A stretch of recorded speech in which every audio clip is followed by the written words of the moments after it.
Tungod sa kauwagon sa akong bana, ako bitawng giyak-an ang iyang naong sa dihang ako giregla. Mayong adlaw kanimo DJ Sam og sa tanan nga mga suking tigpaminaw ning imong programa online. Kining akong problema ang akong bana. Kay grabe jud niya kauwagon na DJ Sam. Bisan lagi ng laba ko, nang limpyo, iya hagyud kong ana-anaon. Magluto ko, iya kong ana-anaon DJ Sam basta matukaran siya. Sa tinuod lang kining kahimtanga makalangan yun kaayo sa mga trabahoon na DJ Sam. Kay makakita lang gani siya sa ako Ingon pa siya, mugahi na dayon daw iya ha.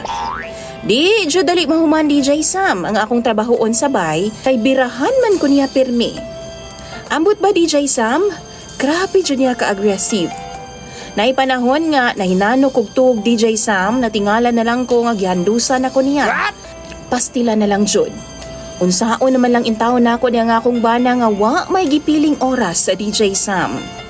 Ang tinuod ana, ganahan gidaw kaayo siya sa ingon ana nga mga gimbuhaton. Ug tungod sa akong kalagot DJ Sam, usa ka adlaw ni ana, gidugo man ko. Ni anang gabi atol nga mga tulog na unta mi gikamang napud ko niya. Og tuan na pud ko pay kupay na pud sa iyahang kamot sa akong lawas. Ang akong gibuhat DJ Sam, gidali-dali na akong hulbot ang akong napkin aron nga dili siya makahibaw nga gidugo ko.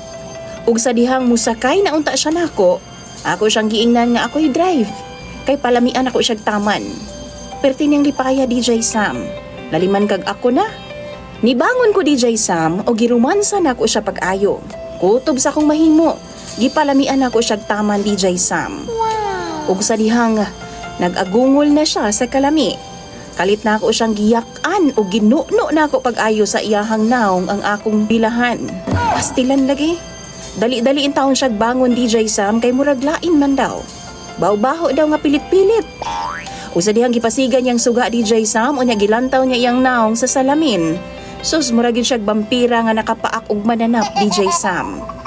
Haskan niyang sukuan ako nganong gipakaon daw nako siya dinuguan. Ug ako siyang giingnan nga maunay tambal sa iyang kauwagon. Ug sukad niadto DJ Sam, ingon sa na problema naman hinuon ko. Kay dili naman noon siya mo gamit na ako usukad ni adto. Duha na mi kabuhan DJ Sam nga way ana-anak. Kay wa pa daw nawala ang kaluod nga iyahang gibati. Kung kamoy pangutan-on ako, unsa may inyong ika-advise aron nga ana-anaon ko niya pagbalik? Tambagi daw ko ninyo be, mga suking tigpaminaw ni DJ Sam, kay ako nang pangbasahon sa comment section. Dagan kayong salamat ug ilabi na kanimo DJ Sam. Imong follower, Princess.